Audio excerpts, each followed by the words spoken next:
Bismillahirrahmanirrahim. Assalamualaikum warahmatullahi wabarakatuh.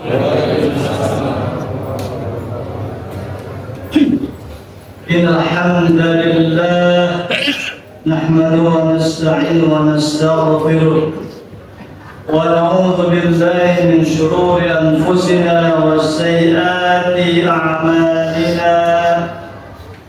من يهده الله فلا مضل له ومن يضلل فلا هادي له أشهد أن لا إله إلا الله وحده لا شريك له وأشهد أن محمدا عبده ورسوله لا نبي بعده اللهم صل وسلم وزد على نبينا محمد وعلى آله وصحبه أجمعين أما بعد.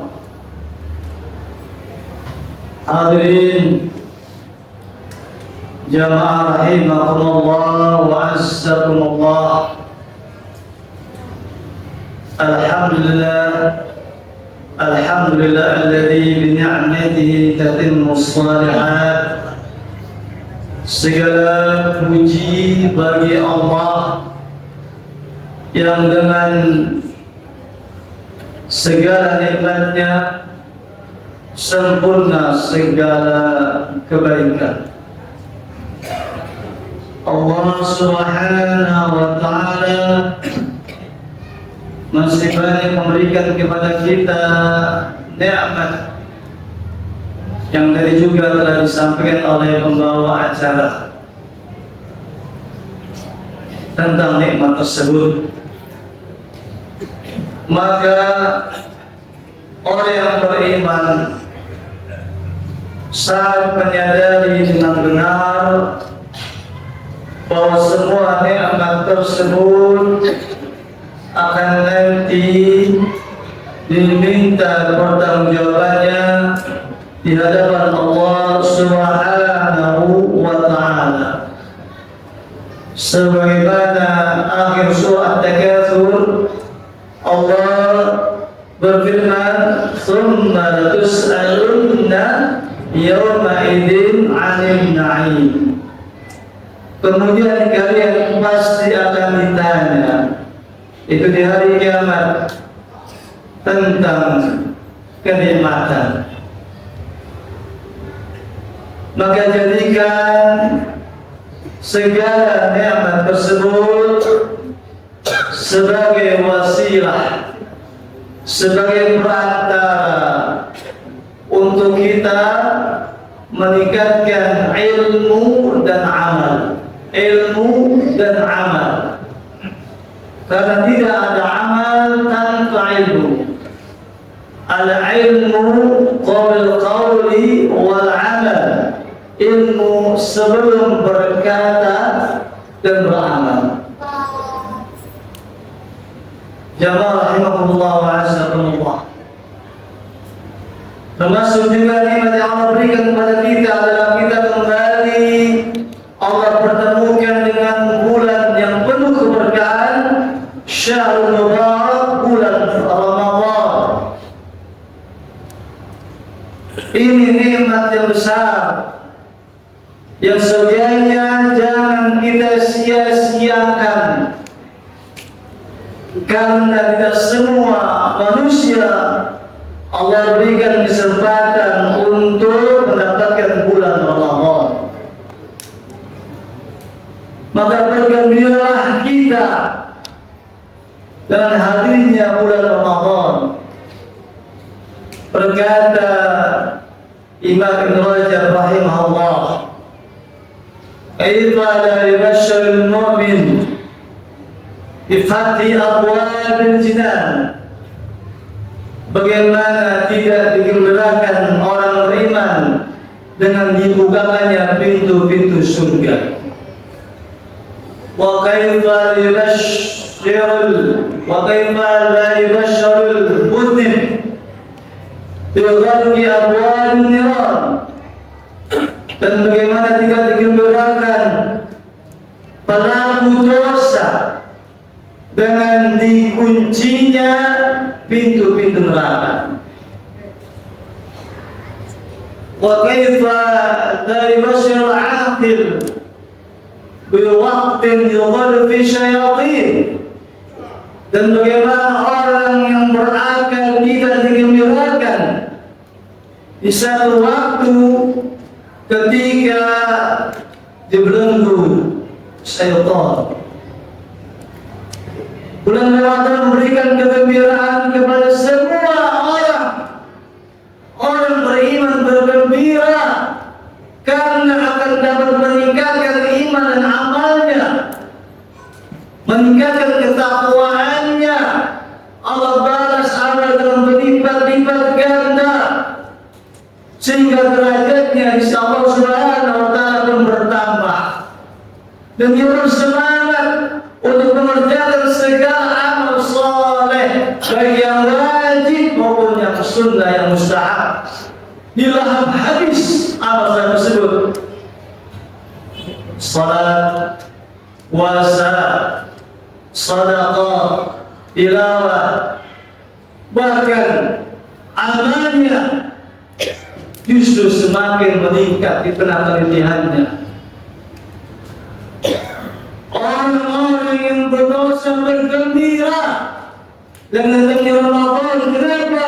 Karena setiap malam Allah membebaskan hamba-hamba pilihannya dari siksa api neraka. Walillahi mutaqa'u minan nar, kata Nabi SAW. Dan bagi Allah ada hamba-hamba pilihan yang Allah bebaskan dari api neraka. Bergembira pelaku dosa. Allah membukakan lebar-lebar pintu taubat di Ramadan. Setiap aktivitas amal ibadah Ramadan memperoleh ampunan dosa. Perhatikan sabda Nabi SAW, "Man shama Ramadan iman wa ihtisaban, ghufira lahu ma taqaddama min dhanbihi." Barang siapa yang berpuasa dengan iman dan mengharapkan pahala Allah, Allah ampuni dosa yang lalu.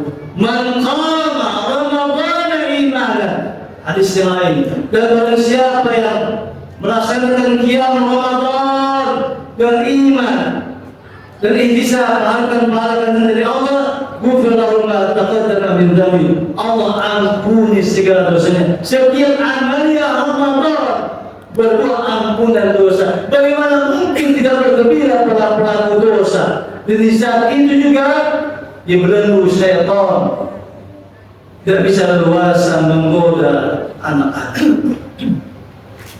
Jadi jamaah Allah, mengapa kita harus sedih ketika Ramadan datang? Adakah di antara kita yang sedih ketika Ramadan datang?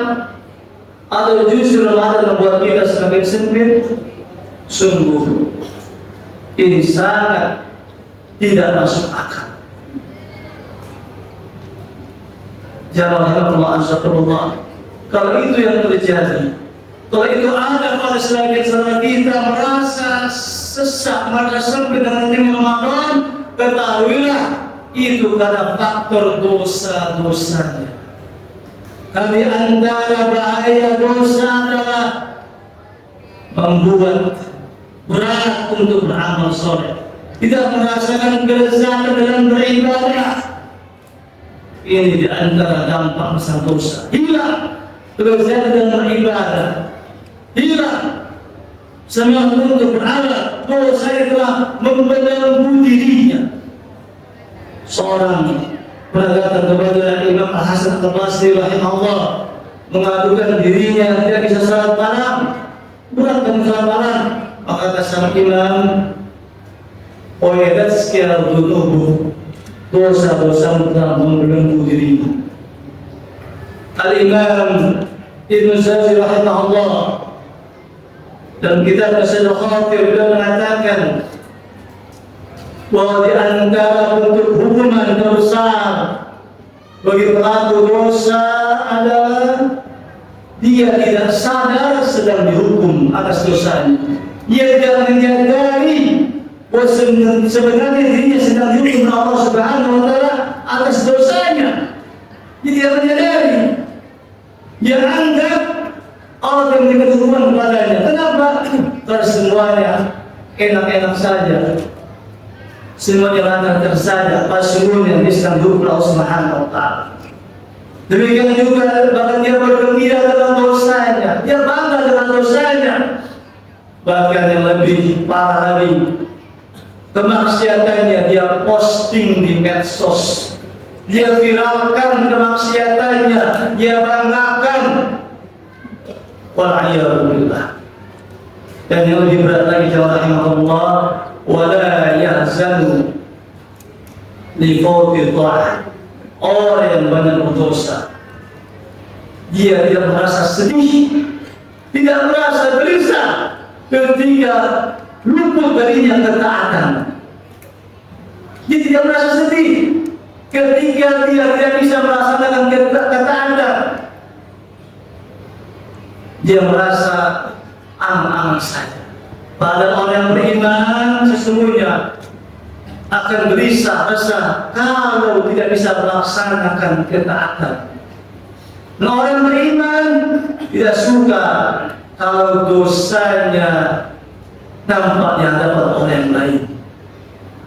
Maka jamaah Allah subhanallah, di antara kebaikan yang harus dirasakan Ramadan adalah jangan lupa tetap kita banyak beristighfar, minta ampun kepada Allah Subhanahu wa Ta'ala, dan juga mohon Allah Subhanahu wa Ta'ala agar kita dapat melaksanakan segala amal saleh di bulan Ramadan sebagaimana yang Allah Subhanahu wa Ta'ala perintahkan kepada kita.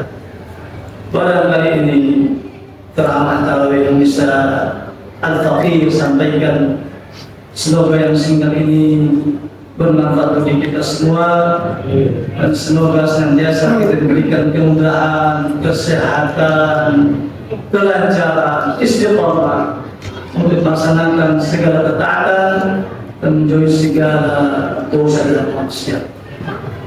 Billahi taufiq wal hidayah wal afu minkum. Wassalamualaikum warahmatullahi wabarakatuh.